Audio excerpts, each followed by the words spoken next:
If there's one thing we've learned about business and life, it's that people are the X factor. They constantly surprise us, both in amazing ways and not so much.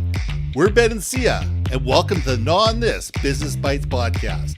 This show is all about real life things we all deal with every day, how they relate to business, and how to make some sense out of our daily chaos. Welcome to the show.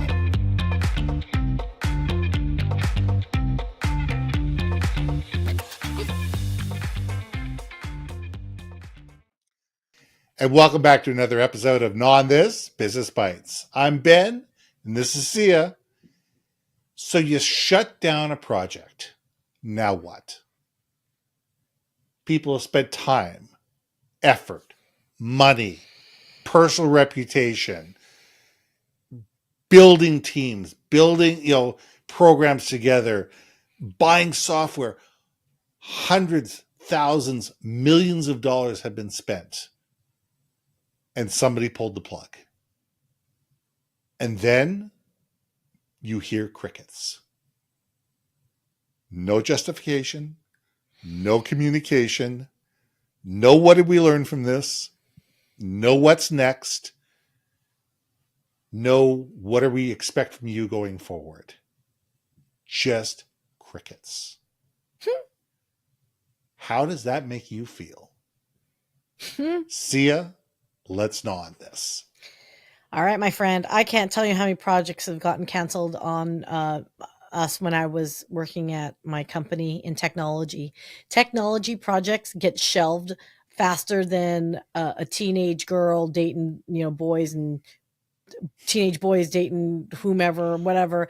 Look, like Johnny didn't dance with me, I'm going to dance with someone else. Like that's how fast projects come and go in technology. So me speaking anecdotally, you know what that tells me? When a project shuts down like that, when there's money that has been spent, two things are happening. One, it was always a vanity project of whatever executive leader that had the budget. And then they suddenly disappear for whatever various reasons. And therefore your biggest backer to your project went MIA. Yeah.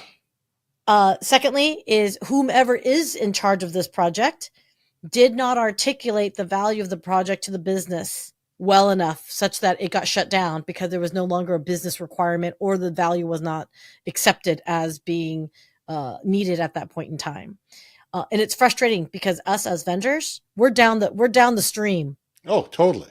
Right? Oftentimes we're down the stream and often we're a component of that overall project. Mm-hmm. And so, yes, I can feel it. I can see it. And as a former salesperson, you banked on it. You put it in the pipeline and said, hey, man, everything's looking hunky-dory. And then someone in finance just goes, kabosh. So how do I feel about it? You're giving me hives because I'm freaking remembering so many times the conversations of like, what the hell happened? And it was oftentimes completely out of your control. Most of the time it is completely out of control. And you know what? There are times projects need to be shelved. There's the business case that you thought was there wasn't there. They're $1 million over budget and with no end in sight. There's 100 different reasons why projects get shelved. The problem is we never talk about it. We as organizations, we just throw it in the corner, throw it in a desk drawer, and just go, that didn't happen. You know why? The problem is, as you said, there's salespeople that have been talking about this project to customers. Customers are sitting there going, so where is it? Vendors have spent money gearing up because they're going to be supporting this program. Customer service teams have been trained on this. There's everybody's sitting there going, okay, what happened? Like, seriously, what happened? And there's never that answer. There's never that sense of closure. There's never that sense of, okay, this is what we learned from this. Okay, it didn't pan out. We tried, we lived this, we ran the business numbers, we ran it by our customers. We couldn't get to a point where we could actually make this thing viable. The technology, we just don't have the technology today to be able to overcome whatever hurdle. But none of those conversations happen. And individuals start sitting there going, well, was it me?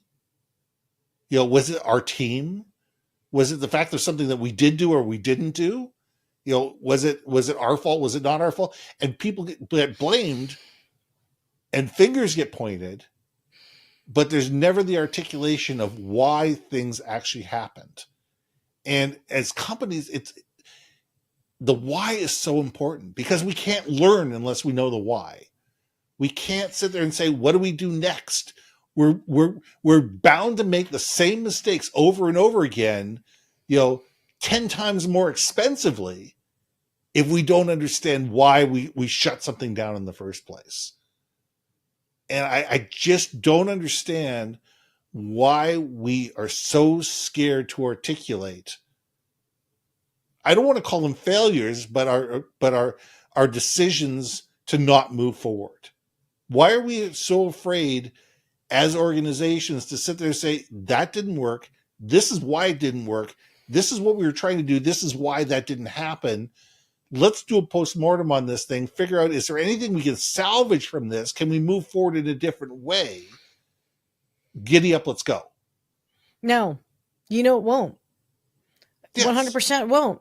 You know why? Because people are afraid of their jobs. So if they're attached to a project that got defunded, whatever, there's stench, there's smell that sticks to it, right? You don't want that smell stuck on you of like, oh wait, you were a spearhead of a project that ultimately failed because we pulled the plug on it.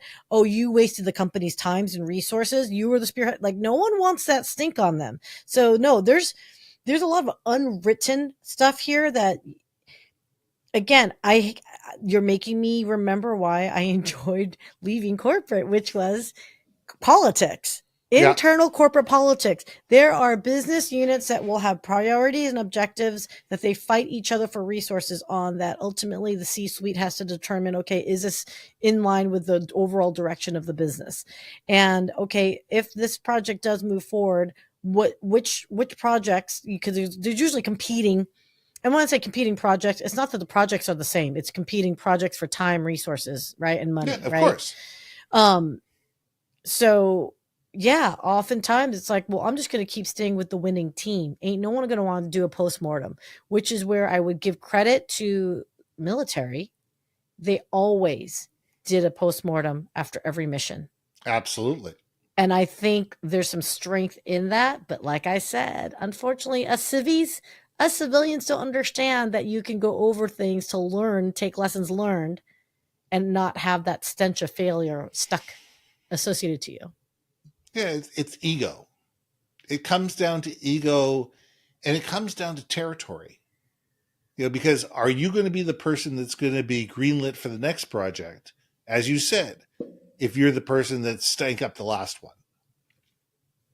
And so a lot of people will quietly kill something before even the C-suite has a chance to even know it, because it's better to just say, hey, listen, you know what? Let's just not move forward with this. Let's just, don't worry about it. We're just, we try. We're just not going to invest any more time or effort on this, and we're just going to move forward. And, that way it doesn't become a C-suite decision. It gets killed at a lower level because those people sit there and say, you know what? I know this thing's going to come back down badly. If C-suite has to kill this, yeah, I'm going to be, it could be my head on the chopping block. And it most likely will be if you're in that level of that level of decision making, right? Where it is ultimately you wasted millions of dollars. I don't know. What's really crazy to me is how quickly a company, again, once you get to a certain size, how $1 million projects just suddenly turn into vapor. I don't know how I could function as a human to like kiss off $1 million, whatevs, but it happens more often than not. That's what's just mind blowing to me.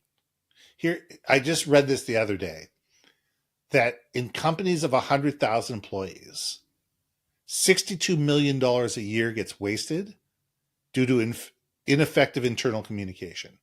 Ooh, doesn't surprise me. $62 million on the average 100,000 employee company. Now, if for a 100-person company, it's still $42,000. I mean, you look at it for a small little company of 100 employees, which still is a decent sized company. But to lose $42,000 after tax Wow. is because of negligence, and because people don't learn, and because they didn't learn from their mistakes. They didn't sit there and say, okay, let's do a postmortem. Let's take the time to figure out what went right, what went wrong, and how we can do better next time. And therefore they do the same damn thing all over again. Then that's just negligence. And I think as organizations, we need to be able to go, yeah, we screwed up. Okay, what did we learn from it? What's the good that can come out of this? What's the good? Listen, wait a second. What if we take that technology and we merge that with this? Hang on a second here. That might work. But if we just throw it in the garbage can or in the drawer, it's sunk costs. And we have no opportunity to learn. We have no opportunity to move forward. We have no opportunity to be able to get people to feel good about themselves in any way, shape, or form. All we do is leave bad taste and stench behind us. Yeah. And that's not a great place to be. It isn't a great place to be. And that's where I think I'm glad we're gnawing on this, because I think it needs to be spoken and addressed, right? Because it's almost like, I think for me, it's almost like giving it, even though it's a small nod, but of respect for all the people's times. I mean, it's their human lives that they've just spent on a project that will go nowhere. So now you're not only have you just thrown away that time and investment, that knowledge transfer, potential knowledge transfer that didn't even happen because it got cut off. It is also that, almost apology, not apology, but like, not acceptance, what's that word? Acknowledgement that you can't even give those people who work so hard on this stuff the attaboy, because it got canceled. So the assumption it was a failure. So all your hard work, it's like, yay, like, you know what I mean? It feels like how do you cheer success of something that got canceled in a way? So job well done. Too bad we got canceled. That sucks. Yeah, but you also take a look and sit there and go, okay, what about those evenings and weekends that you worked and you were away from family or spouses or significant other or parents' birthday parties or whatever, because you got put on the fast track on this project, and you're expected to work all this extra time, and then all of a sudden there's no payoff at the end of the time. You can't even say, hey, look what we did. Look what we accomplished. Because there's no way of sitting there going, all right, we didn't win this. This didn't happen, but at least we learned. At least we learned, and this is what we learned, and this is what we can, wait a second here. We can adapt it to that. Hey, that's a great idea. And I think as organizations, and this comes back to our culture conversation, is that we need to build the cultures of innovations that celebrate both the wins and the failures, and be able to sit there and figure out what are the lessons learned. Because even if we've thrown $5 million, $10 million, $50 million down the drain in sunk costs, there's got to be something that we can get out of there. There's got to be a technology that came out of that, an innovation that came out of that, a process that came out of that, procedures that came out of that, a new relationship that came out of that, a new vendor that was found. Yeah. And we need to be able to sit there and say, okay, how can we utilize all that in a way that makes our lives better? Oh, I agree. So do you have anything to add? Damn it. No, damn it. Like, seriously, this, we've got to, after this, our goal is to find a topic that we just are diametrically opposed on, because that was like preaching to the choir, babe. Preaching to the choir. So let's leave it there. I'm Ben. And I'm Syya. I'm misagreeing Syya. And we'll see you soon.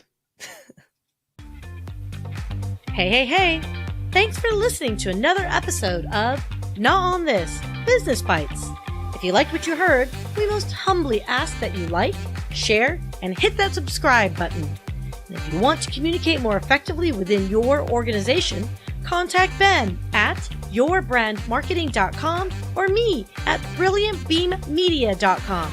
We can help you build your community, brand awareness, and personality through digital content and podcasting. We cannot wait to hear from you. So see you next week for another episode of Gnaw on This Business Bytes.